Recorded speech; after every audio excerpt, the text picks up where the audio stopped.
let's, of course, the big news of the week. I mean, there's big football news, but also the NCAA tournament.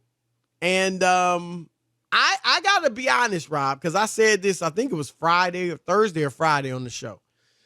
I said, I'm really not that excited.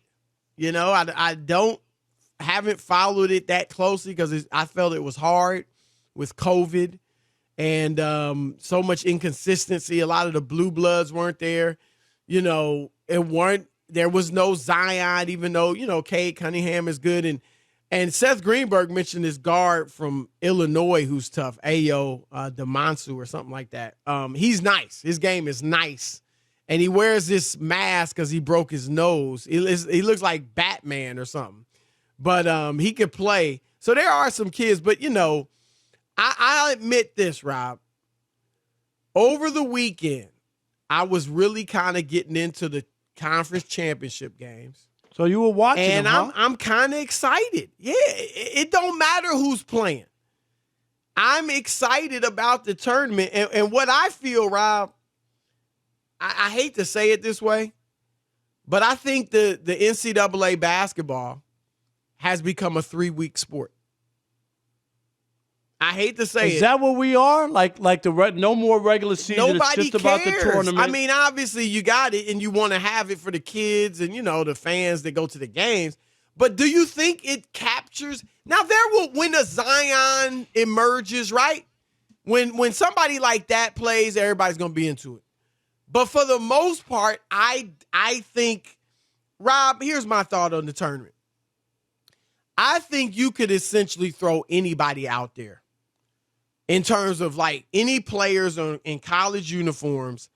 And because of the betting, you know, of this in this tournament, and because of the tradition and the hype and, you know, office polls and all that, people would be into it. Because people don't know who the kids are anyway, for the most part. And they're still into it. And that's how I am. I'm into it. But I think it's sad, Rob, but I do think it has essentially become a 3-week sport as far as really capturing the imagination of the country. Hard for me to argue. I will say the college basketball people, and they're there. There's some rabid fans who follow their schools, but I agree the general public is just not the same. And again, I know things change. We go in different directions. I used to watch college basketball. I covered college basketball. You know, I covered St. John's.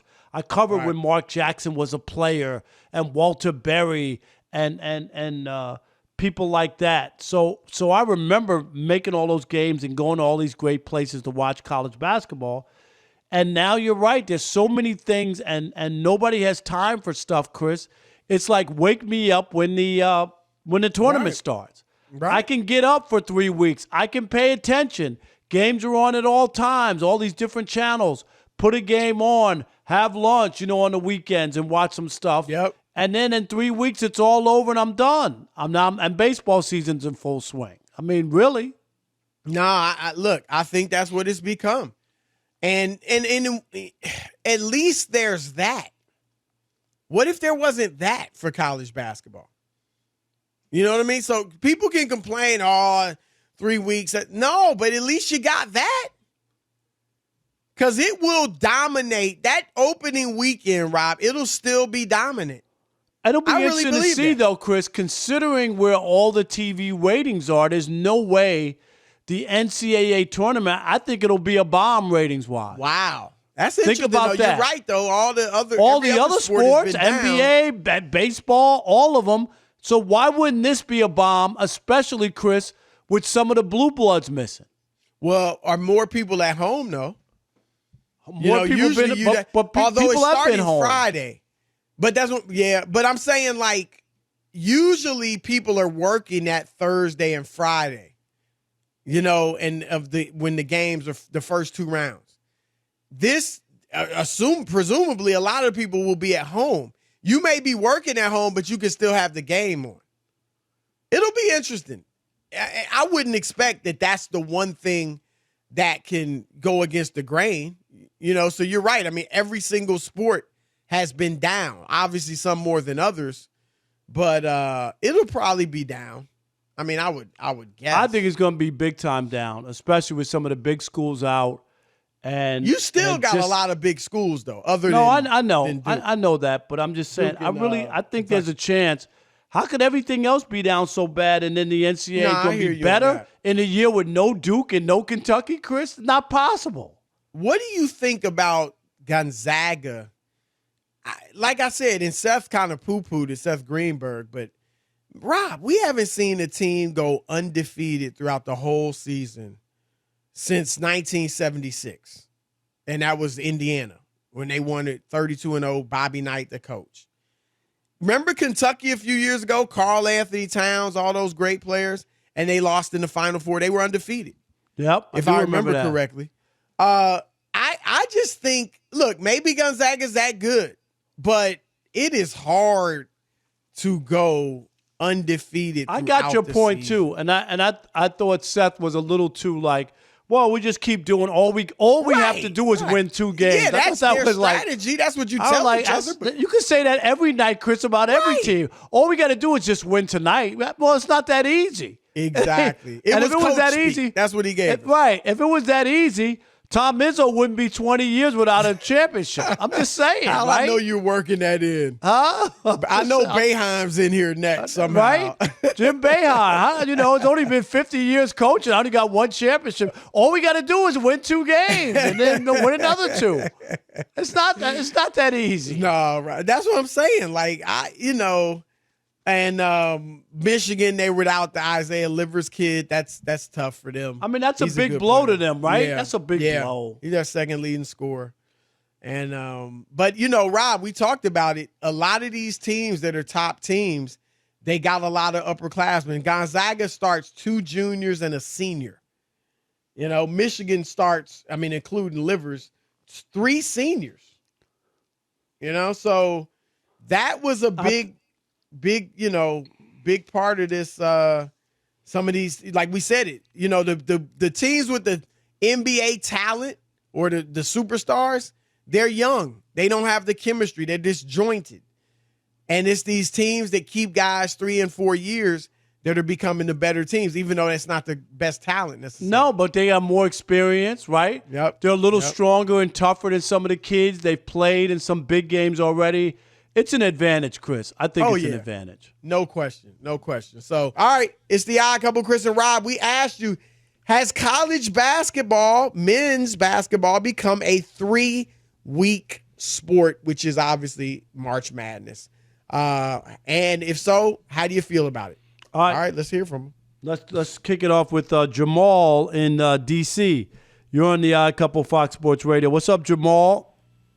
Hey, what's going on, Chris and Rob? First-time caller, long-time listener. Yo. Thank you, man. Don't make it the last time. We appreciate you. Man, definitely. Actually, Rob, I've been a fan of you, man. Like, I remember that what happened to you at First Take, man, when you was right about RG3 and they left you hung it out to dry. And I had a sick stomach. That made me feel bad, man, because I know you guys prepped for that, and I don't want to go into much, but for them to act like they didn't know that you was going to go there, I always, that left a bad taste in my mouth, man. But anyway, I appreciate you. I appreciate you, and you know what? I bounce back, man. Life happens sometimes. It's about what you do after that, and I'm happy where I'm at now, so I'm good. For sure, man, for sure. But I definitely feel like college basketball has become a 3-week, and I feel like it's due to this one and done rule. Look no further there, man. When I fell in love with the game in the early '90s, you had players who stayed there for 3 or 4 years, so you were able to they were able to build rivalries, and you look these regular season games meant something, and the tournament games meant even more. So when you enter in this generation where they entered the one and done rule, where guys is just basically making business decisions, which I'm not mad at. If I were in that predicament, I would probably do the same thing. So I would like to preference myself by saying that. My issue is with the rule, not the players. So I want to definitely, preference that. They should protect themselves. But I definitely feel like that is the biggest, even before COVID. I feel like we all saw it. Like the team, the rivalries are non-existent for real. I mean, they build them up on TV like it's the old days, but it's not. Like these guys don't even like. For one, these guys are friends. They've been playing with each other since they were like 5 years old. So like they don't even have the disdain for one another that used to be there. So I feel that played a huge part in it. The one and done rule, and of course you add in the climate of what we're going through with COVID and everything. That obviously played a huge role into it this specific year. But I feel we all can agree that we saw this happening prior to this year. I mean, no question. Yeah, Jamal, no doubt. It has been happening for a while, but we're there now for real. Absolutely. Thanks for the support, my man. Thanks for the call. We know we got a lot of people down in D.C. listening. We appreciate it. Shaq in Richmond, you're on the Odd Couple Fox Sports Radio. What's up, Shaq? What's going on, fellas? Long time no hear. I know. What's up? What up, brother? I've been trying to get in. I gotta get Rob G to put me on the VIP list or something. You can't get through. It's hard Rob to get G in. got his favorites, man. Real talk. Nah, but to me, man, no disrespect. I just feel like y'all been little prisoners of the moment with the whole college. It's 3 weeks. All right, let's hear you. I want to hear this. Yeah, let's hear this. I feel like if you really think about it, like as far as the tournament, we're just like 2 years removed from, the Zion year. But that was Zion. That's the thing. The Zion was a special case. Right. But I'm saying, we didn't have one last year, so it's already kind of the momentum was cut. And it's like this year, like the Blue Bloods are out. It's COVID. There's no fans there. Just like the spirit, the college spirit isn't up. Like it hasn't been up for 2 years, basically. And then in terms of like the game overall, like with it being down with guys going to the G League, to me, I don't know if y'all look at it like this, but I feel like these G League guys, it's only going to be like 2 or 3 every class. And it's pretty much going back 20 years or so ago where you had like 2 or 3 guys go out of high school to the pros. It's really not going to change much, in my opinion. Like you got Cade Cunningham going first, and then you may have Green and Kuminga go 2 and 3, they G Leaguers. And then you got like 10 guys from college going right after them. Like, it's really not that big of a deal, in my opinion. But I do think they need to kind of find a way to get a stipend to the kids or something to pay them. Or it could get out of hand. That's not a bad call. I mean, he's obviously into college basketball, which is all right. We're not. I hope he's right. I mean, like you said, we used to love college basketball, but you just don't know the players anymore. So we'll see. Yeah, we will. Let's squeeze in Chad from Texas. You're on the Odd Couple Fox Sports Radio. What's up, Chad? Hey, guys. Happy Monday. Or I should say, gentlemen, happy Monday. Thanks for taking Magic the call. City Monday. Magic City Monday. I got to get it right. Okay, I'm going to give my my word on the 3-week dog and pony show NCAA men's basketball. And after that, I'd like to give you guys a very good word. Now, I don't like to be like Negative Nancy and critique college basketball like that. But it's not like what it used to be. I could not name star men's basketball player in Division I. When it comes to college football, and Devontae Smith, Jamar Chase, Trevor Lawrence, Kellen Mond, Justin Fields, whatever. That's fair. I think you're like a lot of people. But notice they stay longer too. They're there 3 years. They stay longer. Right. It's not like what it was in the late 90s and when I was in high school, and guys like the O'Bannon brothers just dominated UCLA. So it's definitely not the same. I don't want to critique it because I was not a Division I player. But really quick, a good word to you guys. I appreciate, like millions of your listeners do, appreciate everything that you guys do. As a proud member of Broussard Brugades, I like CBD. Chris Broussard, dog. And Rob Parker, I thought about you over the weekend because 2 years ago this weekend was the first time that I went to New York City with my son. Growing up in a small town of Brownwood, I just dreamed of the day to go to New York City.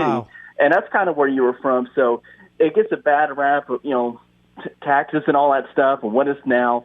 But it was unbelievable. I'll never forget it. You're from Queens, so I want to give you a good shout out. Keep up the great work, guys. Man, I love we the show. appreciate Thank you, man. We Good do. call. And really when you were in New York, just all the people, am I right? Because you went a couple years before COVID. It's just the people watching, which is unbelievable in New York. The masses. The people watching. It was 2019, pre-COVID. It was funny on the subway. Don't look at anybody. Don't talk to anybody. Right. Don't make eye contact. That's right. Don't make eye contact. We appreciate the call for sure. Yes. And thank you for being a part of Broussard's brigade. I'm not going to hold it against you because you had a dirty water hot dog and a slice of pizza in New York. So I still like you anyway.